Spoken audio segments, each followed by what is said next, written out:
You are watching this because you are a one-person show, or you need to hire somebody to handle all of your social media, online marketing things. And I'm hoping that this can help you navigate like what this would look like. What are your tasks supposed to be? How do you make it work? How do you manage all the things? What are your expectations to be? What scheduling is going to happen? This video is going to be your roadmap to being a one-person online marketing show. Hi, my name is Desiree and I'm here to make online marketing and social media easy for you. Now, let's dive into this. And this is going to be broken into 4 separate parts. And we will go through each part where I will give you really good tools and information. You also can get the show notes down below where you can like skip chapters and hop around or go back and hit something that you might have missed. Let's dive in. So point number 1 is we need to do our planning. Now, I encourage you to think that you're planning in monthly and quarterly chunks of time. The quarters are important because most things that happen in the business space happen in quarters and we break them up. This is like for taxes, this is working through our year, managing our goals. And within those quarters, we want to get a snapshot of what each month needs to look like. How many communications are we doing? What needs to go out? What sales are happening? What seasonality is going on in your business that you can analyze and plan out what you need to say and what you need to do. So within your planning, first you want to analyze. Analyze what you have and what has been going on in previous years and what's going on, what is or isn't working. Second, you need to account for learning. The thing about online marketing and social media marketing very specifically is that it is always changing and always evolving. There's always something to pay attention to, always some new adjustment for an algorithm, always some new trend that you need to see is right for you. So factor into your planning, spending time doing some scrolling, listening to some podcasts, watching some YouTube videos, and reading some articles that can help you stay up to date with the latest trends and tactics are going to help you stay relevant and stay current with what is happening in the online space. Next, we need to analyze our goals and our metrics. So we need to know what do we need to do in this month and quarter to hit our goals? And our metrics are going to be what are the things that we measure to see if they are successful or unsuccessful.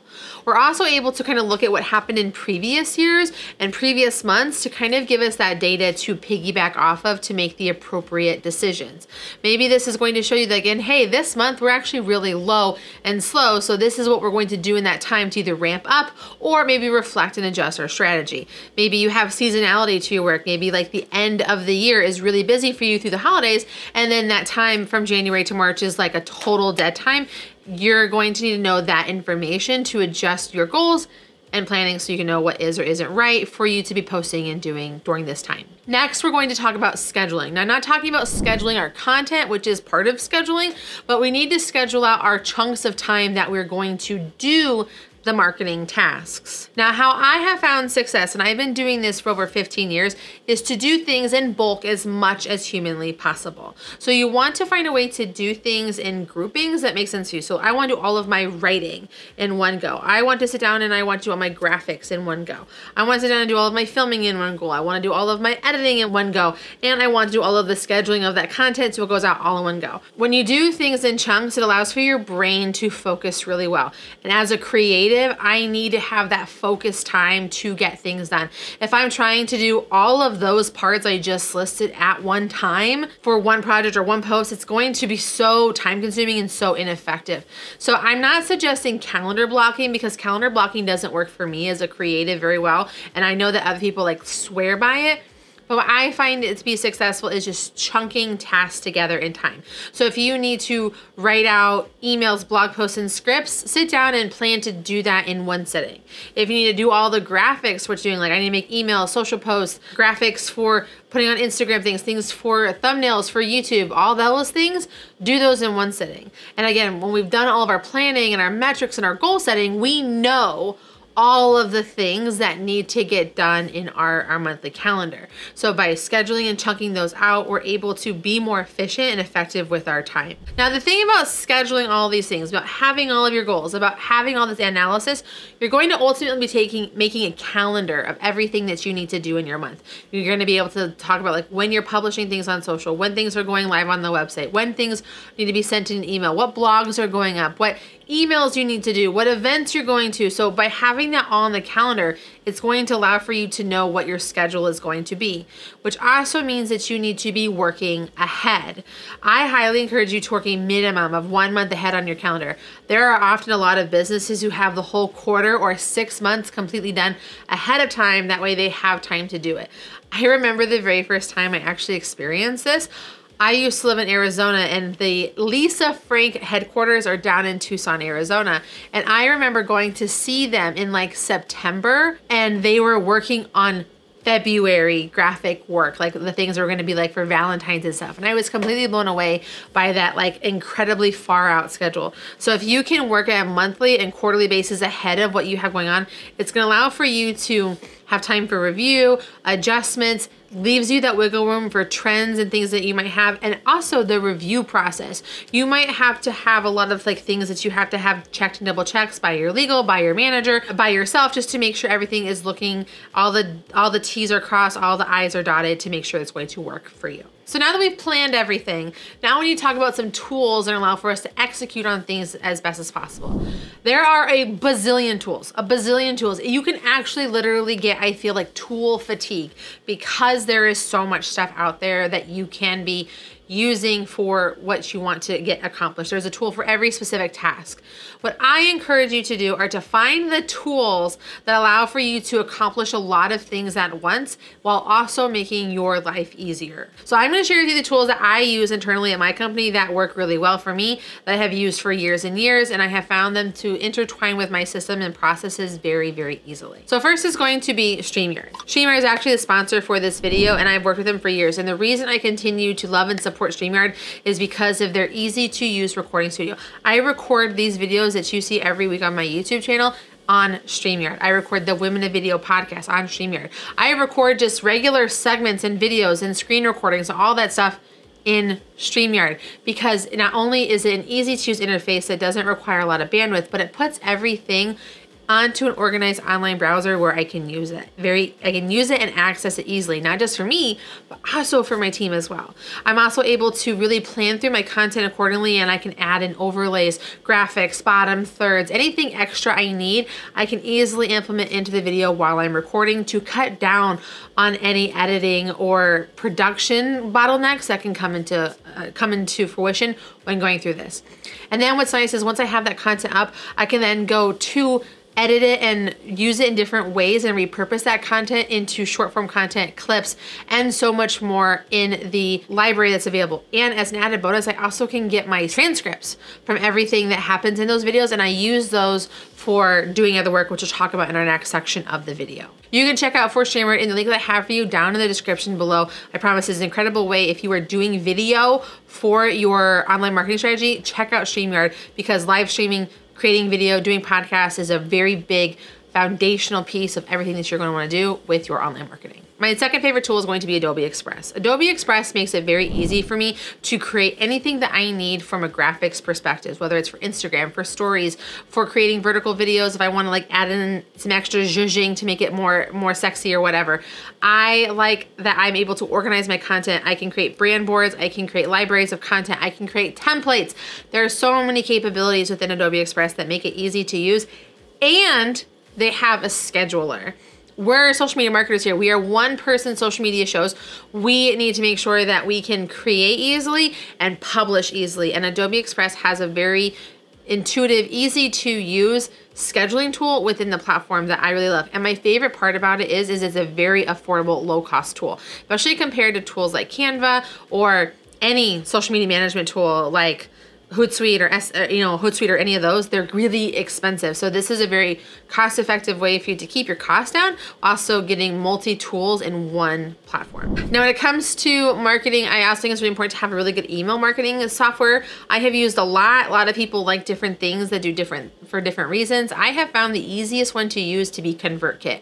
I can very easily create landing pages, which I use all the time in my marketing, and I'm able to tag and funnel people down into really easy to navigate, create, and distributing systems so that they can go through my funnels and make sales. Additionally, ConvertKit does have ways for you to track and do sales. So they have like a processing system in it that allows for you to collect money and distribute and email and communicate. And I really love it. It's an incredibly easy platform. I have tried all of them, the monkeys, the converts, the infusions, all the things. I've done them all. ConvertKit is really the best and the easiest. And my last suggestion for you, if you're going to be doing things in the video space and you need to like level it up and make it a little bit nicer, check out Camtasia for editing. Camtasia is a wonderful video editing tool that keeps things really easy for you. Unlike using like Final Cut Pro or Adobe Premiere, which has a ton of extra bells and whistles and a complicated interface, Camtasia really simplifies it down and is really making it for the everyday marketer in person so that they can easily create high quality, well edited videos without a lot of like confusion or misunderstanding. Plus they have a really active YouTube channel that gives you a ton of tutorials and tips that you can use. Third thing that we're going to talk about today is AI. Now, what's so amazing about the era that we live in, because when I started doing social media marketing back in 2009, we were using MySpace and doing a lot of manual HTML work and making life happen. Now we have AI to supplement our work to make things easier for us. I cannot express this to you enough. AI allows for you as a social media marketer to do more things, but it requires a human component in a very strong way. You cannot use AI without also adding your human element to it, because at the end of the day, it's still a robot that's not going to understand your industry, your tone, your personality, what's special about you and things like that. And even when you're in it a lot, it can still cause some bumps and bruises along the way. So I think that the easiest AI tool for the vast majority of people to use and access is going to be ChatGPT. And I know all my AI people will come at me like, oh, there's a tool for this, a tool for that, a tool for this. I have a couple others that we can add to this, but it really is my tried and true favorite. I pay for ChatGPT so that it has more relevant information. The free version only offers you information from 2 years from the date that you are using it. The paid version gives you better access, more relevant information. It pulls from the internet. There's a lot of extensions that you can also add into ChatGPT that allow for you to do more and accomplish more, which I find really handy. For example, I have a ChatGPT extension that I use that's called Creative Fuel that allows for me to brainstorm YouTube titles, descriptions, and so many other things that I need to make sure my YouTube videos can perform as best as possible. ChatGPT, because it's first and the biggest, it has these extra extensions that can make things easy. So like I said before, with StreamYard, you can get your transcripts on your videos. I love using ChatGPT to put my transcripts into, and I tell ChatGPT to like reformat my transcripts into blog posts. And then I also ask it to make me like pull quotes, write messages for me, and then like ideate out what graphics should look like and what I can put into emails. And because I've spent time training ChatGPT to like know what my voice sounds like, it does a really good job. I usually only have to go and do some minor adjustments and make it a little bit more human and like myself, but it gives me a really great base, because as a video creator, writing can sometimes be really hard and cumbersome for me. And so I just find that really helpful. Now, another tool that I have vetted that I really enjoy from a social media perspective is called Syllabi. It's actually made by my really good friend, Austin, who is also a social media marketer. And it is a tool that is geared towards the social media marketer specifically. They're always adding new features and always doing stuff. Some of them including like creating all of your social media content posts for you in a short amount of time, creating videos, scheduling, and so much more. If you're willing to put in the time and learn how to use it and spend time adjusting your content, Syllabi is a really great resource for you when you're trying to put all of your stuff together. And what's actually really interesting too, when you think about how AI works, actually Adobe also has AI inbuilt. And as one that we've kind of already talked about, Adobe Express and Adobe as a whole has a ton of AI features available. You're able to put like text and descriptions into Adobe Express and it will generate images for you or designs. And it's really cool, but it has that very distinct AI visual look to it. So be mindful of that if that is something that you're not used to, or whether it is or isn't a part of your branding that you have put in place. Now, our fourth thing that we have to take into account when we're being a one-person social media show is you need to be realistic. It sounds so nice to manage 7 social media platforms and be a YouTube star and have like 200% returns on investment for your advertising and things that you're doing. You need to be realistic and manage your time. Start simple. Get a hold on one social network and become really good at it, and build and build and build. Even if you inherit social media platforms and a job to do from a company or organization, you still need to set realistic expectations for yourself while you learn what will work best for that industry, for that job, for that company, for the time, for the platform.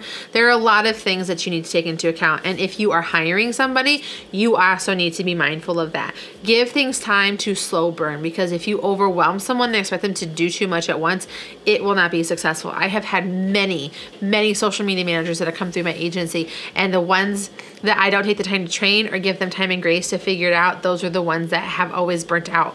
But now, because I have slowly trained my team and I iterate them and I give them time and I make sure that they have education as part of what they're doing with being better, they stick around and they've been with me for years and years. Let's set realistic expectations of what we want to have happen. Document everything along the way of how you're doing them. Put SOPs or standard operating procedures in place for how you want things done, how your schedule looks like, and make sure that you're utilizing a project management tool to keep you on track and keep your goals realistic and your timelines feasible. I would love to share with you a real world example of a company that is doing not so great with social media, but I have kind of mapped out a full plan of what they can do to perform better for their local business. Just watch the video right here.